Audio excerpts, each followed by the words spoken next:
जादुई पेड़, सफेद शेर की अद्भुत शक्तियाँ और बाघ का लालच। सुंदरवन जंगल में एक बाघ अपनी गुफा में रहता था। वो बाघ बड़ा ही निकम्मा और बहुत जालिम था। उसकी पत्नी भी उसके साथ ही रहती थी। बाघ की पत्नी बहुत ही अच्छे स्वभाव की थी। बाघ की पत्नी बाघिन गर्भवती थी, लेकिन फिर भी बाघ उस पर कोई रहम नहीं दिखाता। वो हमेशा उसका लाया हुआ भोजन मजे से खाता। बाघ बाघिन की गुफा से थोड़ी ही दूरी पर बहुत पुराने 3 बड़े पेड़ थे। बाघिन हमेशा उन पेड़ों को पानी देती थी, जिसकी वजह से वो पेड़ बहुत ही सुंदर और बहुत हरे भरे रहते थे। अब बहुत दिन ऐसे ही बीत गए। बाघिन बाघ की भी सारी जिदें पूरी करती और अपनी सारी जिम्मेदारियां निभाती। इसी के साथ वो 3 पेड़ों को हमेशा पानी देती रही। और अब वो दिन भी आ ही गया जब बाघिन ने 2 नन्हे जुड़वा बेटों को जन्म दिया। बाघ 2 जुड़वा नन्हे बच्चों को देखकर बहुत खुश हुआ और खुशी से बोला, अरे वाह मेरे प्यारे बेटे, कितने सुंदर है ये। बाघिन, तुम्हें आज से ही इनका बहुत ख्याल रखना होगा। ये कभी भी भूखे ना रहे, नहीं तो कमजोर पड़ जाएंगे। और हाँ, ये हमेशा गुफा पर मेरे साथ ही रहेंगे। अब यहाँ बैठी ही रहोगी या फिर जाकर कुछ खाने के लिए भी लाओगी? ऐसा बोलकर बाघ अपने दोनों बेटों पर बस जुबान से प्यार दिखाता है। अभी बाघिन ने थोड़ी ही देर पहले तो 2 बच्चों को जन्म दिया था, इसलिए वो खुद में बहुत ही कमजोरी महसूस कर रही थी।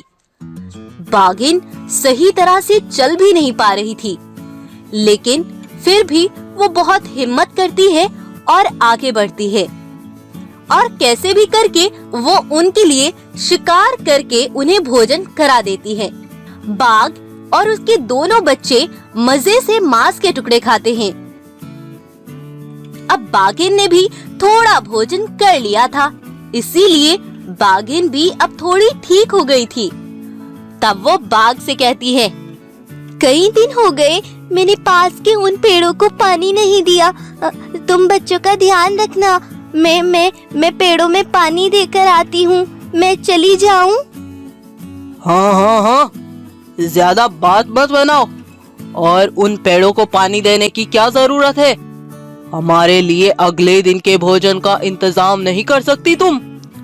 और रही बच्चों के ध्यान रखने की बात, तो मुझे ज्यादा समझाने की जरूरत नहीं है।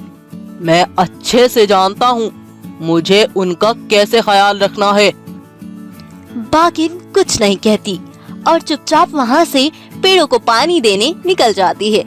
उसके चले जाने के बाद बाघ अपने बेटों पर प्यार दिखाते हुए उन्हें कहता है, मेरे प्यारे बच्चों, ये तुम्हारी माँ को तो तुम्हारा कोई ख्याल नहीं, बस पेड़ों की पड़ी है।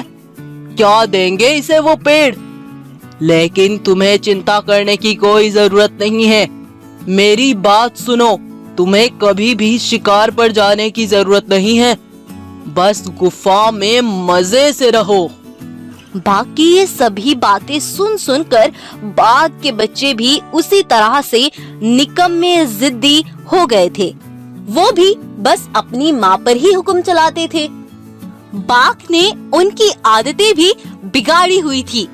वो हमेशा बस उछल कूद करते, लेकिन कभी भी अपना कोई काम नहीं करते थे।